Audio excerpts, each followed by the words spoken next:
Welcome, everybody, to Connecting the Universe. I'm author and researcher Mike Ricksecker, back at you with another interactive class out of the secret library of the Connected Universe. Well, we are not actually very interactive this evening. This is a pre-recorded show that I am uploading, something from the back archive out of that secret library, one that was a member-only broadcast a couple years ago now. And the reason for this is I've just been on the road the past couple of weeks, filming a couple of television shows last week. I'm at Michigan Paracon this week, but I wanted to make sure that you guys at least had something. So taking something out of the archive, letting you guys have that. If you've noticed here, the past couple of weeks, I've been posting some articles on Antarctica. One was on Atlantis in Antarctica. Another one was on secret stargates in Antarctica. You can find that connecteduniverse.substack.com. So it might give you a little hint as to what I've been up to. So without further ado, however, I do want to let you guys get into this episode, which is interdimensional beings and legendary creatures. Thought you'd have fun with this one. Again, connecteduniverseportal.com. This is out of the secret library there. And you can join us usually live every Wednesday night, 8 o'clock p.m. Eastern Time, connecteduniverseportal.com. Enjoy. So, all right, let's go ahead and get into the class question, which was, which interdimensional being or legendary creature would you like to have an interaction with and learn more about? So, and I see Anne Celine is down there in the chat and posting the link to connecteduniverseportal.com. I absolutely appreciate that, of course. And in fact, she threw out there, actually, I don't know, Anne, if you actually posted it there on the thread in the group. I know you kind of private messaged me about this question, but she wanted to know, okay, does Pan count? So the Greek god Pan. And yes, absolutely, legendary creature, because Pan was a satyr, which is a half man, half goat. So let's get a image of Pan up here. And you take that banner off, so we'll take that. There's Pan. So again, Pan is a Greek god. He's considered god of the wild and is associated with nature, wooded areas, and pasture lands. According to Greek mythology, the reed flute, which he's known for, was first played by him. When he chased the beautiful nymph Syrinx, which means reed, and tried to embrace her, Syrinx, who did not like Pan, prayed to the river gods and was transformed into lovely reeds. It said that Pan missed the transformed nymph and found comfort for the rest of his life by playing his reed pipes. And of course, what's interesting about the reeds is in the wind, the reeds kind of make a little bit of their own music. So that kind of adheres to the whole tale of Pan and the flute. So do keep in mind that as we go through the evening, the tales and creatures and entities and beings that we're going to talk about, they grew out of something that was experienced a long time ago. And we're not going down the extraterrestrial route tonight, but when we do talk about interdimensional beings, they could be ETs, and it does this phenomena, these stories do grow out of somebody's experiences. Now, with the older legends and lore, or the older beings and entities, legend and lore grew up around those things, but somewhere in there, in the beginning, there is original truth. So, so keep that in mind as we go through all of these. I know we have a lot of skeptics out there that just like to, toss everything up to, well, they're just stories and fairy tales and things like that. To a degree, yes, there is some of that within there, but in the beginning was somebody's experience with something. And the way the stories came about was the context of their environment and their culture and what they knew. I've talked before about Thunderbirds. We're not talking Thunderbirds tonight, but if these were, say, airplanes that went through a portal into the past, then how would those Native Americans have associated a Thunderbird or associated a plane? They would have, in their context, associated with a bird, and therefore comes the legends. So keep those sorts of things in mind as we go through this. So where we're going to start this evening is something that I haven't talked about before, although this being has been an interest of mine for 20 years since it was first revealed. I posted an article on this on my Facebook this morning and also on Twitter, and that is what people keep referring to as the hobbits, Homo, if I can say it right, Homo floresiensis. Uh, Basically, this is a tiny diminutive hominin from the island of Flores, which is in Indonesia, discovered in 2003.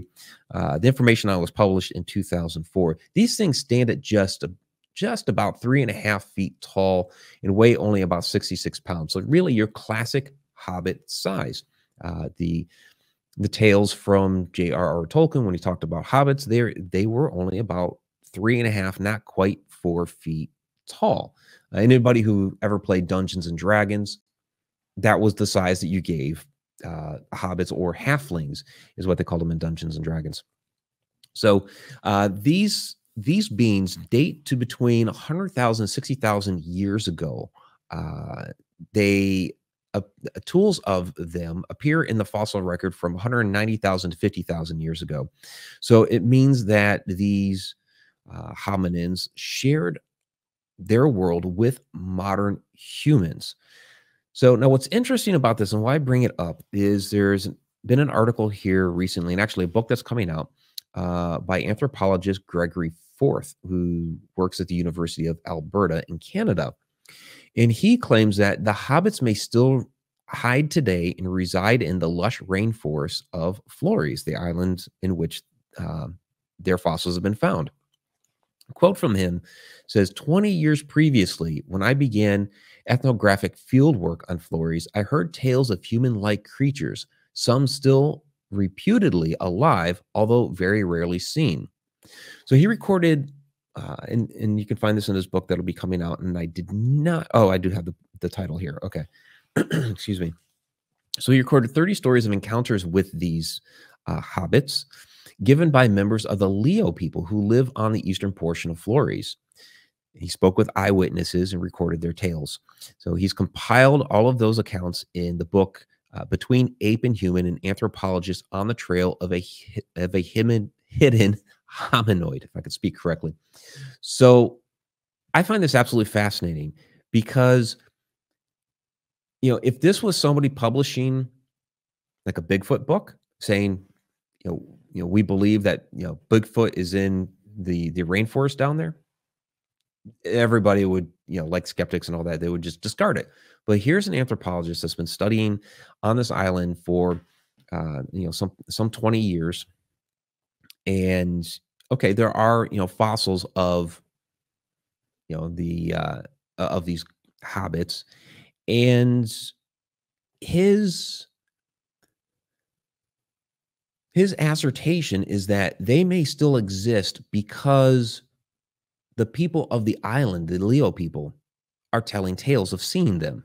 Now, to me, that's kind of I kind of chuckle at that, because like when we talk about the woolly mammoths, the idea that some woolly mammoths may still be roaming Alaska. We have fossils of them. We know woolly mammoths existed, but people will laugh and scoff at the idea. Okay, woolly mammoths are extinct. How could they possibly still exist? Well, it's a massive land, Alaska. There are very, very remote areas that people don't go to and visit. So there could be very isolated small pockets of woolly mammoths that are up there. Island of Flores, very, very small. It's how many thousands of those little islands could you get into the state of Alaska? Quite a few. And yet here's a guy saying, because of stories that they've told, I believe that these hobbit folk are actually still out there in the woods. So it makes you think of a lot of different things. Like, we're going to get into fairies later. So when I first heard of these things, almost 20 years ago now, right? So it had been 18 years ago that that this was first published about this discovery. Reading the information back then, and I'll admit I have not done a full study of it here since this came out a couple weeks ago. They were talking about the people of the island talked about these smaller people that interbred with them. and the Leo people. And in their tales of these creatures that interbred, they said that they're their own people that are there now. You could tell which ones had interbred with them because they were smaller in stature and large breasted. That's one of the kind of features of these smaller people is the women had very large breasts. And in the Leo people's tales, some of them were talking about, and maybe it was a bit of an exaggeration, but so large that they were flopping them over their shoulders so that they weren't, kind of hanging all around. So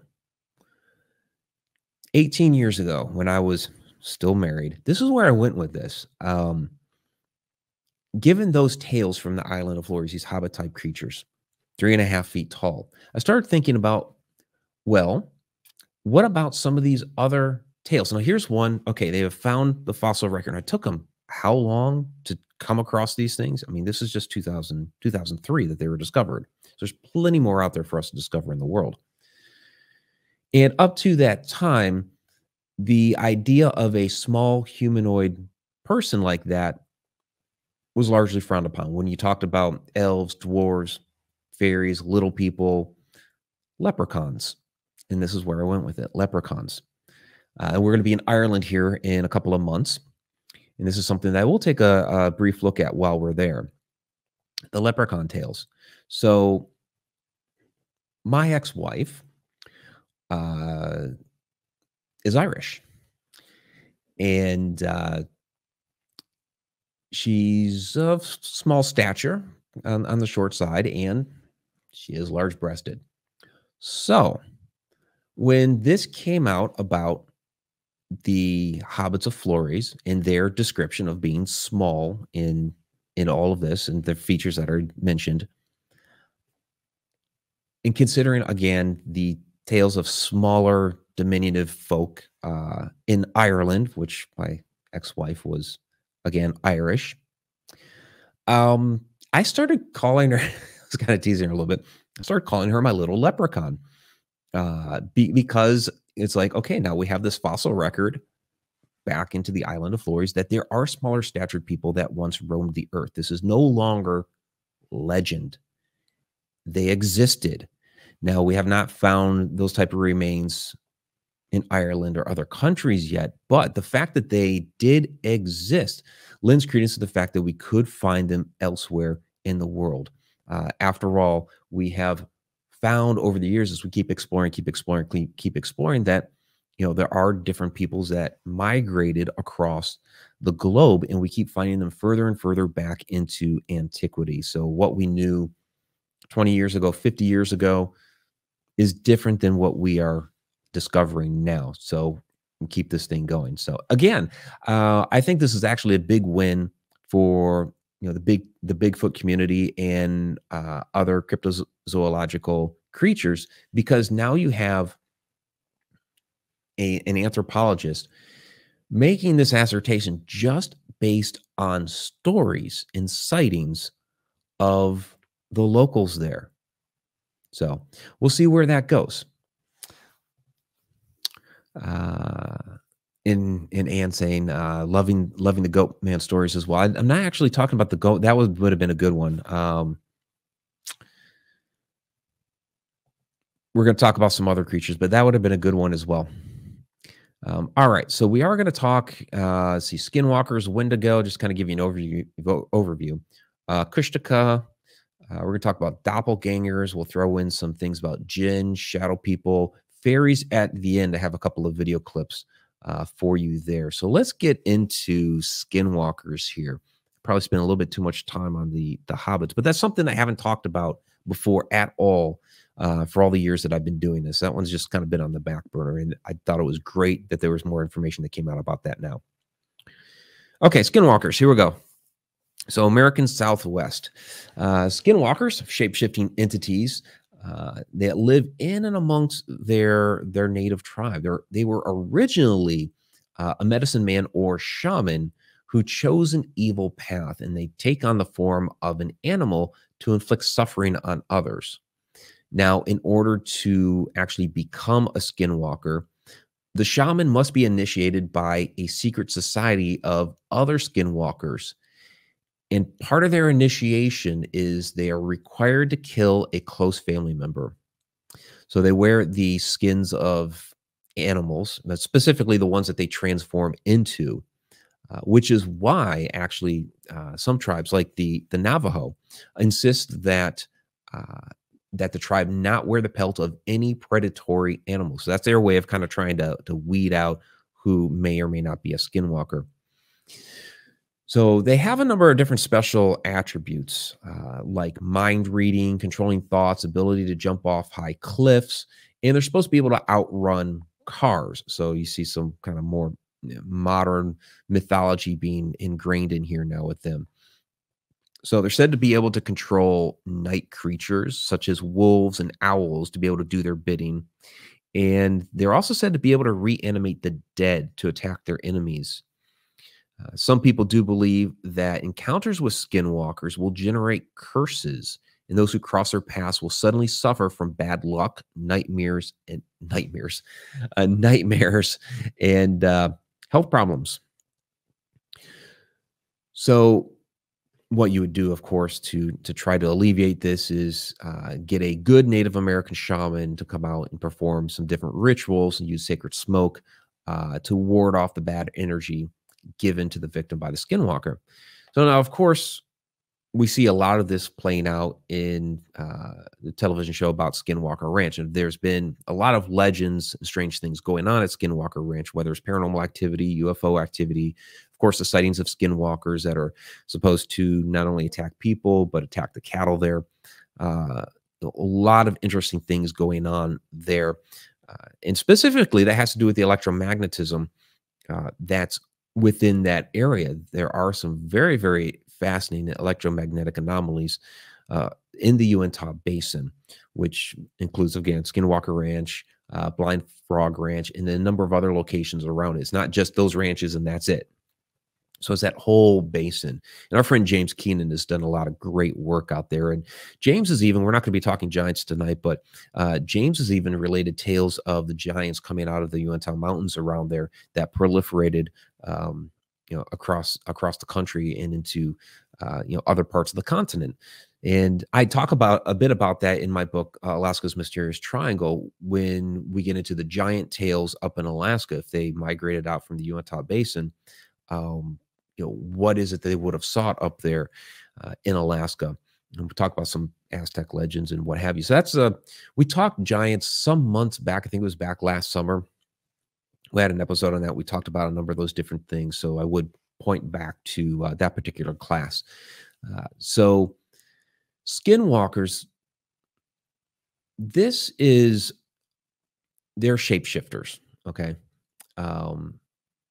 People will ask me, and I did a bit of research on skinwalkers and what we're going to be talking about next, Wendigo, quite a bit because of the fact that people had asked me a number of times with my research on shadow people, were skinwalkers or Wendigo and these other things, were they shadow entities? No, completely different. An interdimensional being, possibly. So shapeshifter, now you're talking about transforming the body into some other creature. So this is kind of almost like your werewolf type legend, that sort of thing. Now, what's helping or aiding the skinwalker in doing this could be some sort of other entity, somebody may consider a demonic. Is it an interdimensional being? Are they invoking some supernatural power to be able to take on this transformation? Possible.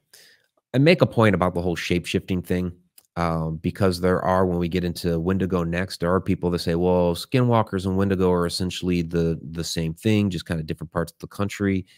And I disagree with that. And even though some of those people that state that are good friends of mine, I still disagree with it. It's kind of when we get into shadow people and all that, it's kind of like somebody saying the Hat Man is the same as the Crawler, is the same as the Mr. Wisp, and it's like, no, they're different. It's maybe a similar type of entity, maybe they're related, Maybe they're using a similar modality to come into our world and do their thing, but they're still different.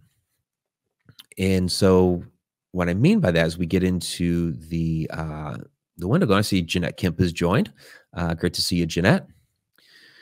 So as we get into the Wendigo, we'll see how that is different. So there are a number of variations to the Wendigo stories. They're mostly cited in the forests of the Great Lakes region, Minnesota, and up into the central regions of Canada. Now, the Alaska Triangle television show had an episode in which they covered Wendigo up in Alaska. And so that to me was kind of a stretch. Really, what they were describing was more of the Kushtaka legend, which we'll talk about next, which also was covered by the television show. But their Wendigo are not supposed to stretch that far. Not to say somebody couldn't have traveled up there or whatever, but it's kind of like, we're not talking Pukwudgies tonight, but when you look at where the original Pukwudgies tales started, which was more East Coast, they've started proliferating more west, the tales. So I kind of wonder if we're not like transplanting stories from one region to another. You know, we see something that might be similar, and it's like, oh, we heard that tale back then, so it must be that. When it's like, it's debatable. You know, we'll see as we go along here. All right, so keeping on with Wendigo here. So what these things do is they feed on humans in order to survive the harsh winters of the area. Many may have already begun as humans themselves, actually making them cannibals. And this is how the story is different, because you don't hear about cannibalism with skinwalkers. This is a quote here from Basil Johnson. He's an Ojibwa teacher and scholar in Ontario, Canada. And this is what he says. He says, the Wendigo was gaunt to the point of emaciation, its desiccated skin pulled tautly over its bones. With its bones pushing out against its skin, its complexion, the ash gray of death, and its eyes pushed back deep into their sockets. The Wendigo looked like a gaunt skeleton recently disinterred from the grave. What lips it had were tattered and bloody. Its body was unclean and suffering from suppurations of the flesh, giving off a strange and eerie odor of decay and decomposition, of death and corruption. So yeah, very vivid picture of this very corrupted being. It looks like, it's a strange, interesting dichotomy. It looks like it's starving to death, but yet it has this hunger that's insatiable. So continuing on, the word Wendigo can be roughly translated to mean evil spirit that devours mankind. And devour it does. Some of these are quotes right out of my book, sorry. But it was just easy to grab that. But many of these are said to grow to about the height of 15 feet, possess glowing eyes, sharp claws, and yellowed fangs licked over by an extra long tongue. So they're gluttonous, constantly eating, even though they appear they're on the brink of starvation. Supposed to be very agile, possess a great deal of speed, and they have outstanding stamina to survive the long winters. The legends also state the Wendigo can mimic human voices and lure people out into the forest toward them. Once the person is isolated, the Wendigo attacks and devours the human. We'll see some of that again with the kushtaka, and this is where I think, you know, Wendigo is getting confused with kushtaka, but we'll see. So as we continue on with some of the different legends of what a Wendigo is, according to the Algonquin, a Wendigo spirit is created whenever a human resorts to cannibalism, which is an unfortunate tragedy that was known to occur amongst tribes as people grew hungry during dark, bitter winters. And there are some very realistic, very real, horrible tales of cannibalism that happened within some of these tribes. And so we're going to see that here with some of the Ojibwa tribes. So there was an Ojibwe chief named Jack Fiddler. This is actually his son. There is no photo of Jack, at least that I know of. But what Jack did is he was a medicine man that was known far and wide for his powers to conjure animals and to defeat Wendigos. So they would call upon him whenever there was a supposed Wendigo case. So 14 Wendigos are said to have fallen by Jack's hand, many of which were said to have been sent by enemy shamans. So you had two tribes warring against each other. One of the things you could do is send supernatural creatures like Wendigo to attack your tribe. And there's an important aspect to this as well. So in these cases, Jack was called on by a family member to kill a sick member before they turned Wendigo. Now, if you turned Wendigo, and basically what would happen is, and we'll see with the kushtaka as well, that your soul then becomes damned, because there's no way for your soul has to die as human to be able to pass on to the afterlife. If you become Wendigo, your soul can't pass on to the afterlife because it's no longer human. So it's very, very tragic. So with Jack, what ended up happening is that he basically, he and his brother in 1907 were tried for the murder of Joseph's daughter-in-law in a Wendigo case. The two men pled guilty. Jack stated the girl was on the verge of transforming into a Wendigo and needed to be killed before she murdered and ate other members of the tribe. So, again, very, very, very, very tragic. There's another case. Jack's brother, Peter Flett. Peter was on a trading expedition that ran out of food, and he ultimately resorted to cannibalism. And you can actually go into the records, the Hudson's Bay Company traders, and find some of these tragic tales. And it looks like there's another photo I missed uploading here. Yeah, I didn't grab it. Sorry. But basically, it was a photo of a tribesman known as Swift Runner, which was in 1879. He murdered and ate his entire family that winter, claiming he was possessed by the Wendigo spirit.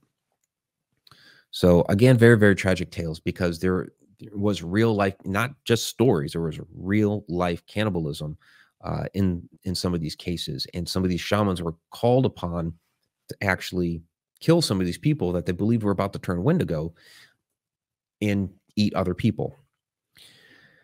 So when you listen to the Wendigo tales and the cannibalism aspect and the emaciation of their form and all that, to me, this is more zombie type story. The fact that they're eating human flesh, and when they do that, if they do not kill the person when they eat them, then that person who was bitten turns into a Wendigo as well. Which is, I mean, you watch The Walking Dead. What happens? They get bitten by a zombie, but don't get eaten. They just get a bite. They turn into a zombie, right? So it's our modern zombie tale. There's a Wendigo. So Skinwalkers, shapeshifter, werewolf type thing. Doesn't have to be a wolf, can be other animals as well. This one relating it to, and then Wendigo. Those are your zombie type stories. Okay, so I've mentioned the kushtaka a few times here. And that's because it is very related to Wendigo. Some of the stories are very, very close to each other. I've had a native Alaskan that's been conversing with me here past couple of months, and he's been tossing me some other kushtaka tales, and I really appreciate that. And he's been telling me about how there are so many of these incidents and tales that have not been published. They are untranslated, within the native tongue, which is fascinating. So I'm keeping an ear, well, an eye, because he messages me. So very interesting stuff. But basically, the kushtaka is another is a strange creature that's passed down through the Tlingit indigenous lore of Southeast Alaska. It's said to be stalking the area today. And he's known as, basically, the kushtaka is, I'm sorry, again, I grabbed this from my book, so I'm incorrectly reading what I have here. But basically, he's half man, half otter, which is kind of an interesting combination. They, again, are shapeshifters, stand at about 6 to 8 feet tall with glowing eyes, needle-like teeth, and long tails. Their human attributes include human-like hands and feet, although their fingernails are like talons. When they speak, they emit a high-pitched three-part whistle. At times, the kushtaka can take on the full form of a human and blend into the surrounding tribes, using a recognizable human voice to lure potential prey. Again, what do you think? Out into the woods. So the whole idea that they're hiding out in the woods, they use a human voice to call for help. The human comes, they attack the human. This is a tale that was told to many, many children. So what are those that skeptics will say, well, it was just stories so that, kids wouldn't get lost in the woods. But again, based in some sort of truth. And again, you are seeing some relations between the Wendigo stories and the kushtaka. So this is actually a carving it was on a small boat from one of the Tlingit tribes. I think this photo was taken in the early 1900s, if I believe, if I remember correctly. So the goal of the kushtaka was to trap souls and prevent people from reincarnating. Again, this is something that would be very, very tragic for somebody in the tribe if they can't reincarnate, because it means they can't, their soul's damned. It's here to stay as the kushtaka, that they can't go into the afterlife. They can't reincarnate. They're stuck here on Earth in this form as this creature. So from there, where do I want to take this? Because I have some other notes here. When we talk about all these different types of creatures, beings, what have you, they're in small packs like this. And we mentioned that earlier with the hobbits. I mentioned it a little bit briefly with the Bigfoot. Same thing with like skinwalkers, wendigo, kushtaka. They're supposed to be in these small pockets. Some people believe that they actually are interdimensional beings, that they cross into our plane of existence, appear in their form, are here for a short time, do their thing, and then they pop back into another dimension, whatever plane of existence that they come from. And that's possible because we've talked about portals and stargates and things like that. Some people will even say, well, Bigfoot comes off of a UFO and does their thing. We had Edge of the Rabbit Hole show, which wrapped up here a little over a month ago now. We had Ken Gerhard on the show, and we asked him that question. Ken Gerhard, known very well and wide for his work in cryptozoology. And again, I'm not a cryptozoologist, so leave it to those who are more experts in that field. And he's one that believes that, no, this is like Bigfoot is a physical being. They're in small pockets. They're just in very, very remote areas. If you think about it, if there's only a handful of these left, like a couple thousand or whatever, spread over an entire continent, they are going to be hard to find. So, like we kind of talked about with the woolly mammoths, they're going to be hard to find if they're still out there in some of these remote areas. I mean, again, going back to the hobbits, the island of Flores, you're talking about a small amount on a very small island. And yet, they're just sticking to the tales right now to say they may actually still be out there. All right. So let's move on to some more kind of classic interdimensional type of stuff.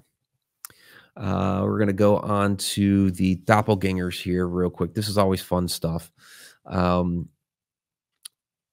Evil twin is what many believe that they are. And then you have these, celebrity lookalike things. And no, those aren't really doppelgangers, just two people that happen to look quite alike.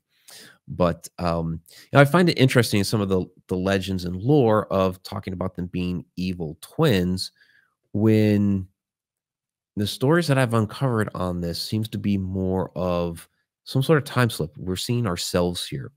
So the very famous 18th century German poet, Johann Wolfgang von Goethe, In his autobiography, Dichtung und Wahrheit, which means poetry and truth, he recounted the confrontation he once had with his own doppelganger. He was traveling on the road to Drissenheim to visit a young woman with whom he was having an affair.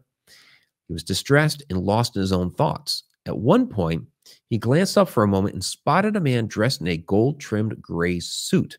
But just as quickly as he had spotted the man suddenly vanished.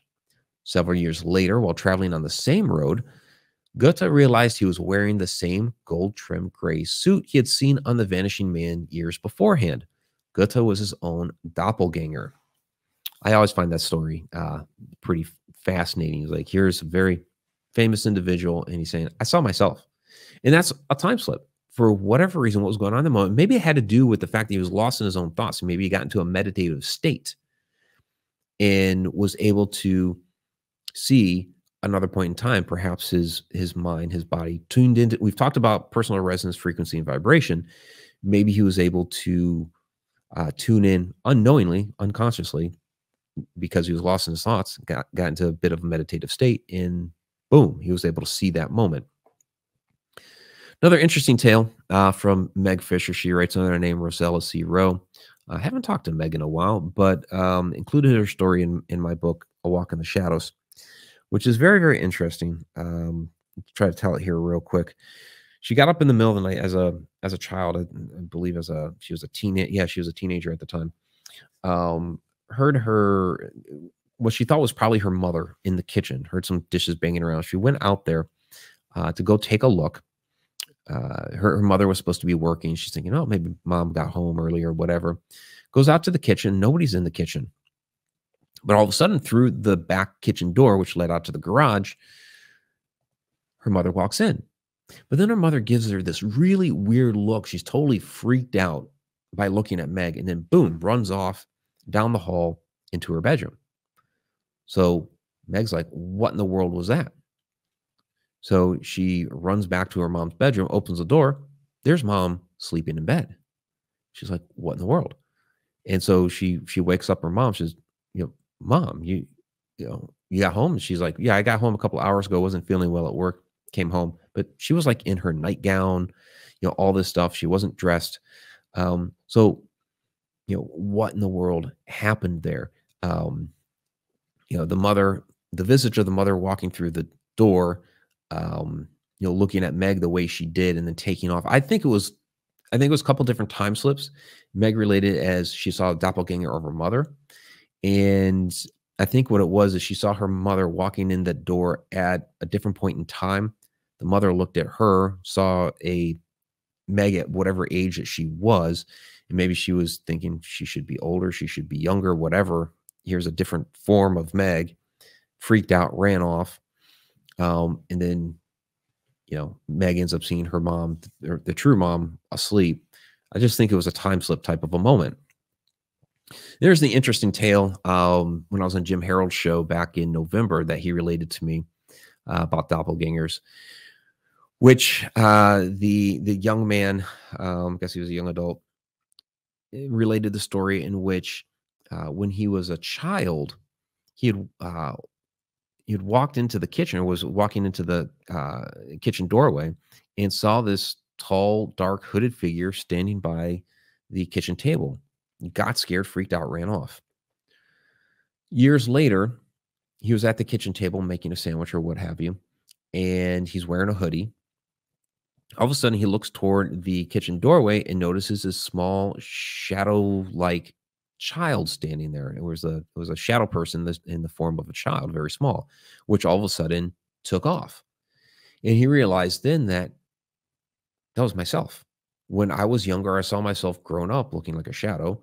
And now that I'm grown up, I saw myself as a child looking like a shadow. So basically, there was enough there in that time slip type moment where he could make out a form in a shadowy type of nature. Couldn't see the full thing like Meg had or like Goethe had, but he could at least see a bit of a form, and it came off as a shadow, but it was basically himself. So as we talk about these shadowy type forms, one of these that I want to get into here real quick, because I get asked about these a lot, and this actually came up on Ancient Aliens, or the Jinn. basically the basis for your genies. Jinn are pre-Islamic Arabic supernatural creatures that are generally considered trickster type entities from some other alternative universe. They've never existed on Earth as humans. They're not innately good nor evil, but the more malevolent jinn have kind of blurred that line as to whether, some people consider them demonic. And they're not. You wouldn't consider them a demon, but trickster in nature, absolutely. So they have the ability to hide, conceal their true identity. They're able to travel at great distances, which have led many to believe that these are actually interdimensional entities that don't only roam our plane of existence, but also exist in other dimensions as well. So, again, this came up on Ancient Aliens when we were talking about shadow entities. Because, okay, this happens quite a bit with me. I'll make a post on shadow entities, post an article, a video, throw out a promo for my book, or on the shadow dimension or whatever. And all of a sudden somebody will just put the word jinn, and that's it. Like, oh, okay, that explains it all. Everything about shadow entities was boom, just explained right there because you put the word jinn. So there's this shadow people are jinn versus jinn are shadow people. Well, okay. For somebody to just, if I make a post on shadow entities and somebody just puts the word jinn, to me, that's like if you put up a photo of a human being and your comment on that was Australians. Yes, some human beings are Australians. That doesn't mean all of them are. So it's kind of ridiculous. Yeah, some shadow entities are jinn.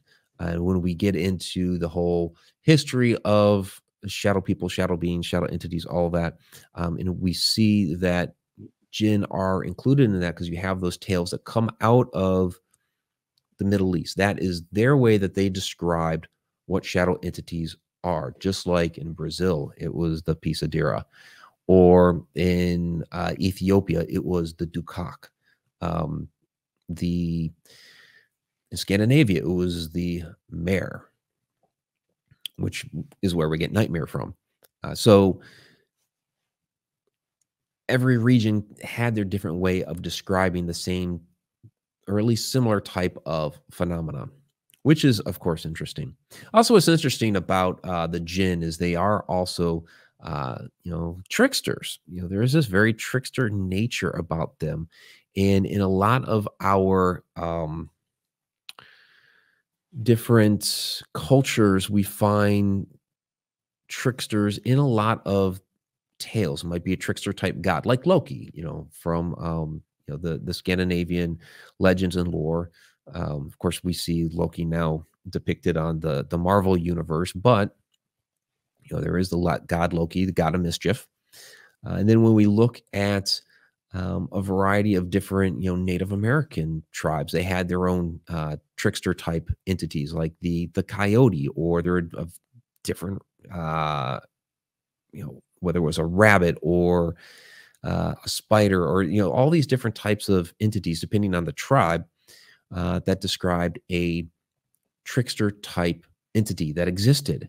So people aren't going to look at a jinn and say, well, that's a coyote, or a rabbit. In Native American lore, they had those different tales in which they, anthropomorphized animals into those roles. Where in the Middle East, it was different. They gave it this persona of the jinn. Or in the Scandinavian countries, they gave it the persona of Loki. So somewhere along the line, there was some sort of trickster type entity that proliferated across the earth into all these different cultures. And each culture ended up describing it a different way. So, all right. Got about 13 minutes left in the show, and I have 2 video clips that I want to show here as we get into fairies. I talked a little bit about them earlier. I mentioned them a couple times at the very beginning of the class. We mentioned them a little bit last week as well when we did our class on ancient mysteries of Ireland. And we looked at ring forts, and of course, the fairy rings, which is the mycelium that actually grows in the ground and then pops up as mushrooms. But we looked at fairies a little bit last week with that. Where I want to go with this week, and Anne Celine saying the trickster gods are such interesting beings. They really are. They could do an entire class on just those. And yeah, I really like this photo. I did use this in my video on real fairies, which was a year and a half ago. I pulled these couple clips out of that, in which I do believe fairies exist, and they exist in different forms and in different parts of the world. There are two distinct times that I believe I actually saw them. One was a translucent yellow ball of light, and the other was all these little blue lights that came down out of the woods at Hinsdale House. So I'm going to play these two clips and let myself describe these incidents to you. When we came to the idea that this may be a fairy was when we absolutely saw something fairy-like following the Ghost of the Goldenrod event later that November. When the event concluded on the Goldenrod showboat, there were just 3 of us left, myself, my ex, and her friend Tara.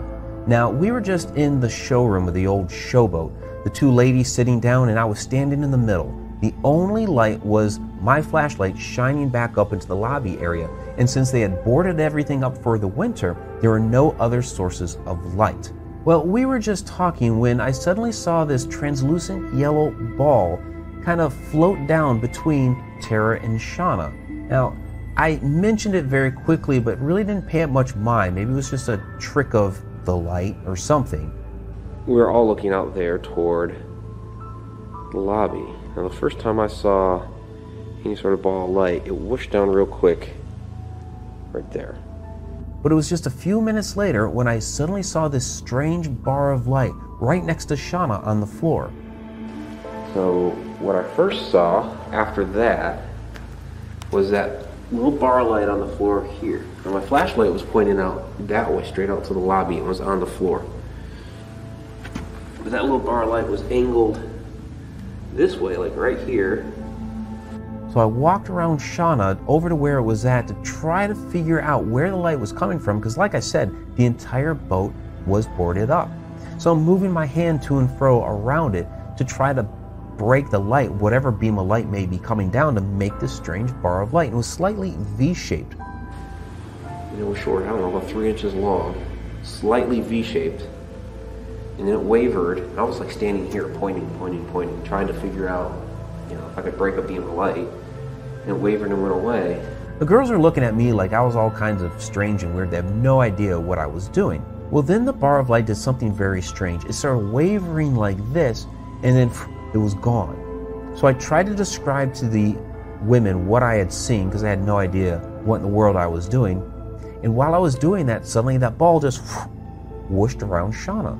Like a minute later, I saw it whoosh around you. And they still hadn't seen it. They still think I'm off my rocker. But then a moment later, that translucent yellow ball of light was again in the air and boom, boom, boom, bouncing all over the showroom. They finally saw it, and we truly believe that this was some sort of entity that was there with us. Now, Tara is a psychic medium. She was hearing things when we were saying, wow, you're fast. She was hearing things like, I know.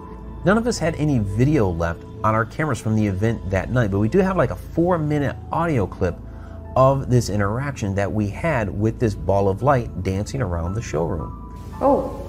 Did you see it? Yeah. It was over there. Yeah, you saw that too? Okay, cool. Because I was like, no, it's not over there. It was if it was a twinkle, it was a big one. Yeah. Yeah, it was almost like a ray of light. Yeah. You guys are picking up the pace. What is going on? Where are you? I mean, that was a pretty good size. That one was in the air. Pretty good size orb. It's like it was round. Well, finally, the last time that I saw it was when it swooped down between Tara and Shauna and out into the lobby. whooshed between the two of you and out to the lobby area.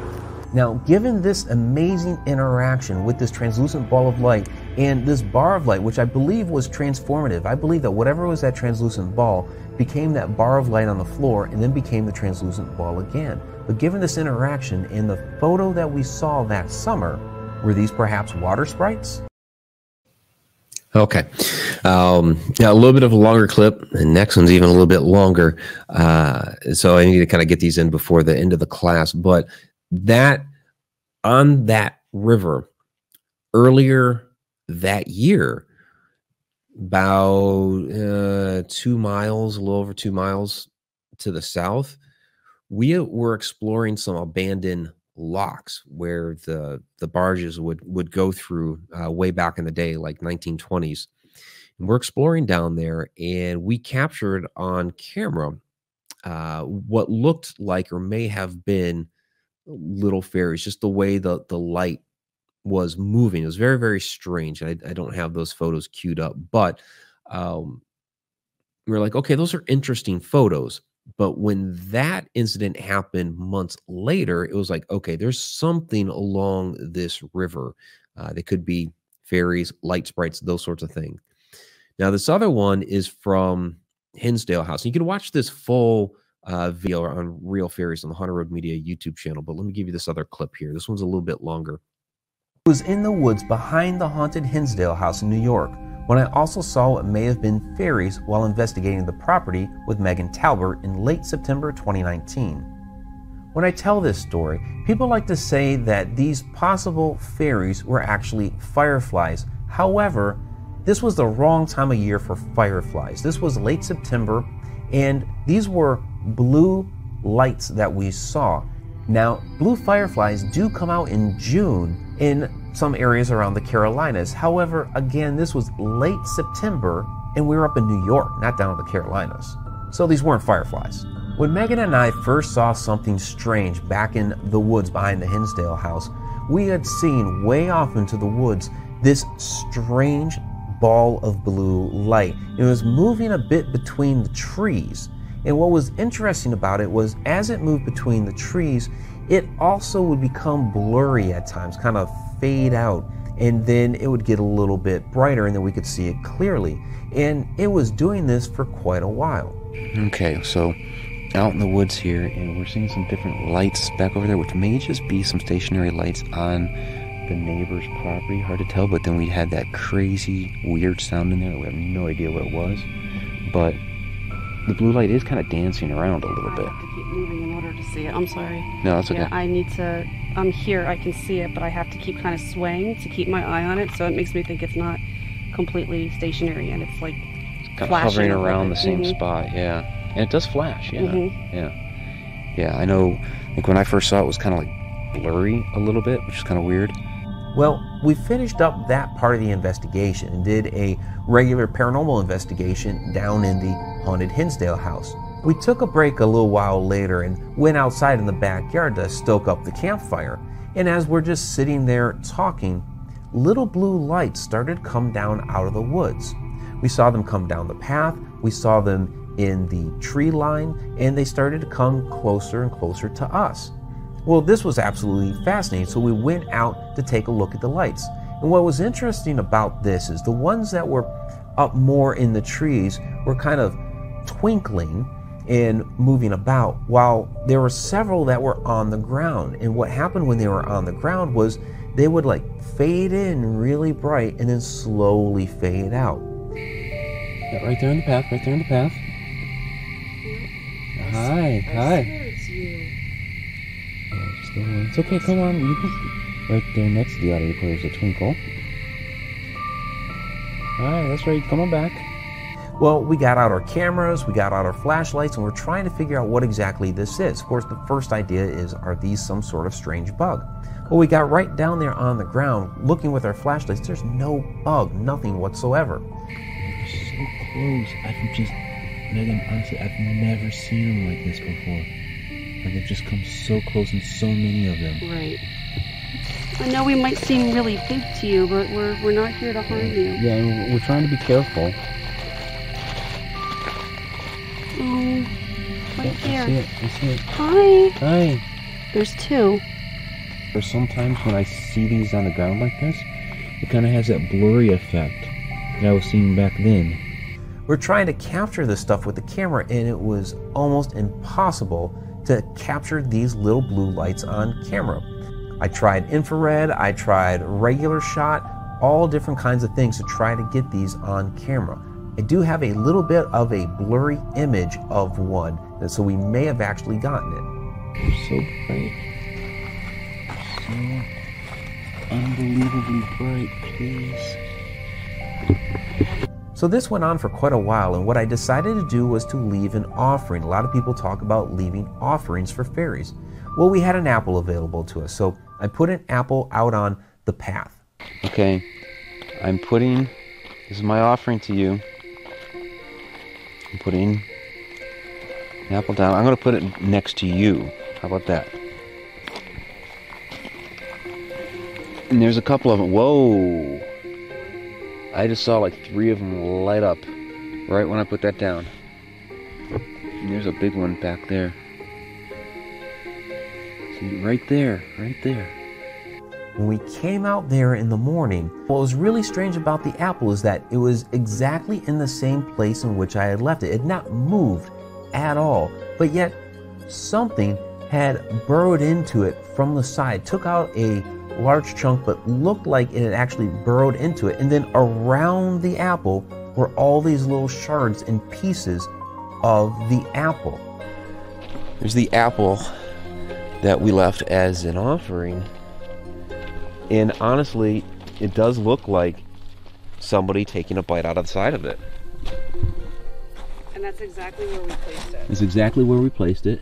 And if that... It's nothing big. It's not like... Definitely a deer did not take a bite out of it and leave it there. If it was a deer, it would have been in a different location. Yeah. Something small ate into it. I was going to say, it's like almost not hollowed, but it's not just a bite. And there's chunks of it around. Yeah. Like it was, and there's pieces of it, like it was carried off. There's pieces of it over there, yeah. Okay. Yeah, that was a really, really fascinating experience and the most difficult thing to try to get on camera. Yeah, I was using IR. Megan had a full spectrum camera, was not showing up on either one of those. That little clip there, I was trying, okay, I'm just going to use my regular camera, no light, see if I can pick up, and it just shows up as a little dot there for like 2 seconds and it blurs out, and that's it. And that's all we got of it. And it was doing this for a long time too. It was amazing. It was absolutely amazing. And it was fascinating. Okay, so we see these little things going. Of course, one of the things, are they some sort of bug? So we're down there, at one point with flashlights trying to find these little things that are making this light. We could not find anything when we put the flashlights down and we're looking for bugs or what have you that would make this light. Nothing was there at all. We turned the flashlights off and there are little blue lights all over the place. It was absolutely amazing. And thank you, Anne, for posting the links to both to the video itself and the Haunted Road Media YouTube channel. Throw out there real quick that since I haven't really done a lot with the Haunted Road Media channel of late, and I've been doing more connected universe sort of thing, just get some opinions here real quick.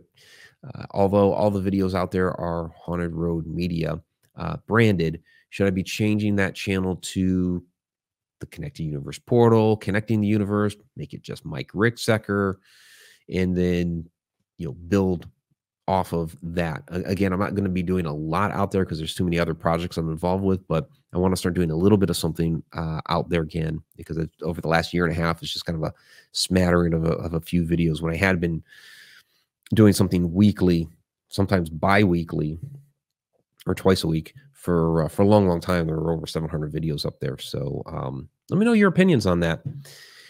So that is our episode of Interdimensional Beings and Legendary Creatures. Again, we're just touching on a few things here. There's so many other different types of entities that are out there that we could have talked about, and these were just a few. So for those that are listening to the podcast later, Do really want to encourage you to come out here on Wednesday nights. Watch those video clips with us like we just did, rather than just listening to them later. Come out, watch the videos with us. Watch the whole slide presentation, everything that's involved with it. Ask your questions during the show, post your comments, all that. There is a free 30-day trial. Of course, you get all the other information and videos on the back end between the monthly Q&A videos, the behind-the-scene videos, the weekly video blogs, the sneak peek videos, all the articles. There's a lot of great information out there. Plus, Egypt, American Southwest, Ireland coming up. There's a ton of information and videos within those segments as well. So, all right, everybody, enjoy the rest of your week. We will be back regular time, regular day next week, next Wednesday at 8 o'clock p.m. We will see you then. Till next time, if time really exists.